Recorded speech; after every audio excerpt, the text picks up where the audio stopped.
Welcome to all. I'm Dr. Asha Kadam from Department of Botany, Dada Patil Mahavidyalaya, Karjat. In previous lecture, we learned about the introduction of ribosomes. We know that ribosomes are the cell's factory because here there is the synthesis of protein through the process of translation. We also learn about the types of ribosomes on the basis of where they are located. And lastly, we learn about the structure of the ribosomes. But today we learn the second part of the ribosome, that is how these ribosomes are originated and their functions. Means biogenesis and the functions of ribosomes. So, when we learn about the biogenesis of ribosomes, biogenesis means formation, how these ribosomes are formed. So, it is the process of making ribosomes into nucleus. Means this biogenesis is the process of making the ribosomes into nucleus. The protein parts are made in the cytoplasm and these are called as the ribosomes. Then they are transferred to the nucleus through the nuclear pores.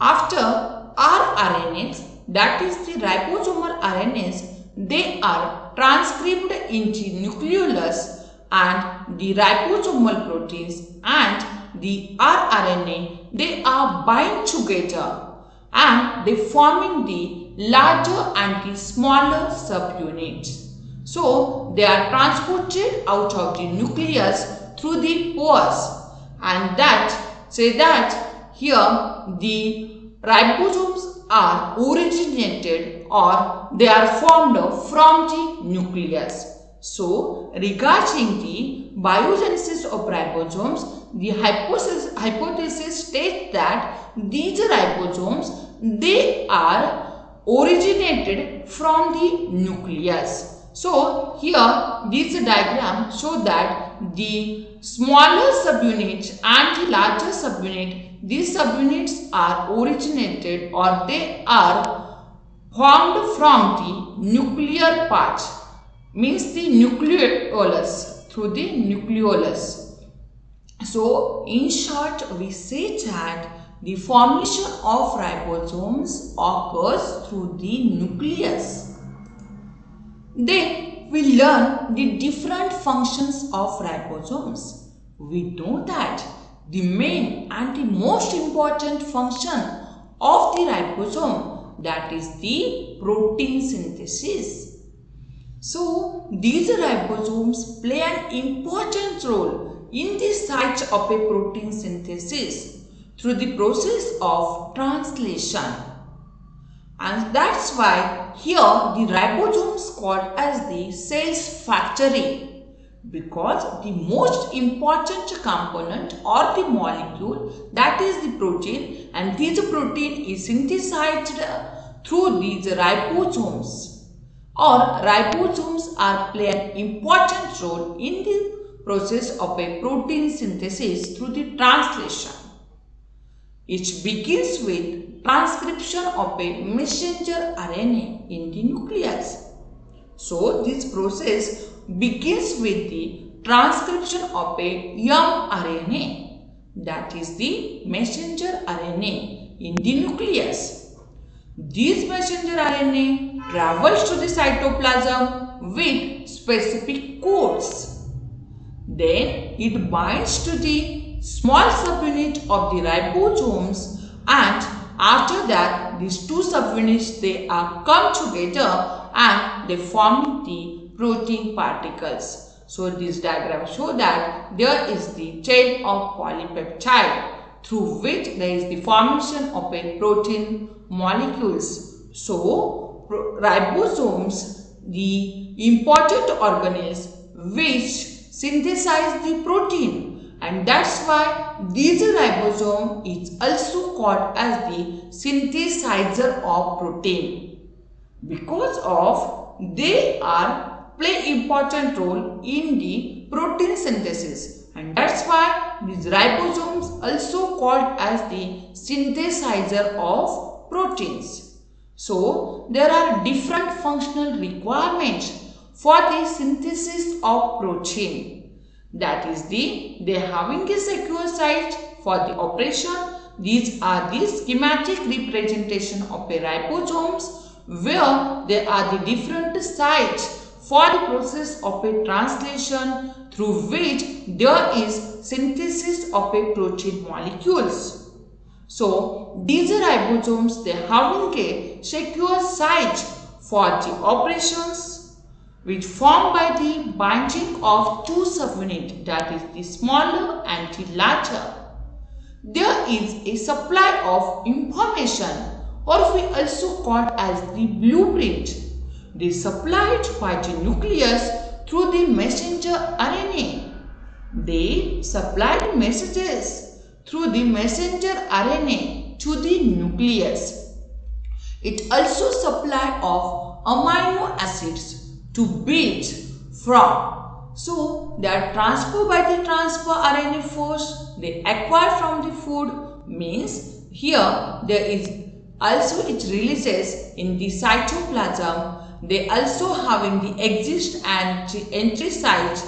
They exist through the exit tunnel, or they cleft into the larger subunit. So this diagram showing the schematic presentation of the ribosomes, in which present the different sites which play an important role in the synthesis of the protein through the process of a translation. These are the ribosomal larger subunits, and these are the ribosomal smaller subunit. These are the messenger RNA's entry sites and the exit sites. There are some detection movements of the ribosomes. They are charged through the transfer RNA which awaiting the entry. They are regularly translated from one site to the another, and after that when they are cleft into the largest subunit, they forming the polypeptide chain, and here we say that the ribosomes play an important role in the synthesis of protein through the process of a translation. So there are also some reactions are occurs to antibiotics. That is, several antibiotics work they inhibiting the synthesis of a prokaryotic ribosomes. Also streptomycins that inhibit the smaller subunit, while other antibiotics such as the erythromycin which inhibit the larger subunit. Means antibiotics may not affect the eukaryotic cell ribosomes. Some antibiotics, they are reacted to this, so that is they are inhibiting the synthesis of a prokaryotic ribosomes or the eukaryotic ribosomes. For example, antibiotic streptomycin. The streptomycin inhibit the smaller subunit, while as erythromycin they inhibit the larger subunit. But they are only reacted in the prokaryote ribosomes. In the eukaryote they are never affected. So these antibiotics, they are always affected in the prokaryotic ribosomes. In the eukaryotic ribosome, they never affect. So there are different common disorders through the ribosomes also occurs in the human being. Most of the disorders, they are associated with the ribosomes because of their abnormal biogenesis or the formation. So it is the abnormal formation of a ribosomes. Mostly they get destroyed by the except in rare cases. Some major diseases that occurs through the abnormality of these ribosomes, that is the Diamond-Blackfan anemia. Here in this diagram showing the human being which suffer from this disease. that is the diamond black fan anemia. Also having a symptoms like the bone marrow and the low blood cells. So here they are having a bone marrow with low blood cells. Then the second disease is the Treacher-Collins syndrome and the cartilage here hypoplasia. These are the common disorders which occurs through the abnormality of a ribosomes, that is the diamond black fan anemia, Treacher-Collins syndrome and the cartilage here hypoplasia. So, to avoid these abnormalities, to keep our factory very safe, we always diet very nutritious food. These are some references regarding the biogenesis of ribosomes and various functions of the ribosomes. So, today we learn about these ribosomes. They are the protein synthesizer of the cell because they play an important role in the synthesis of proteins via the translation. So, today we learn about the biogenesis of ribosomes and the various functions of ribosomes. The most important function of the ribosome, that is the synthesis of a protein, means they play an important role in the protein synthesis via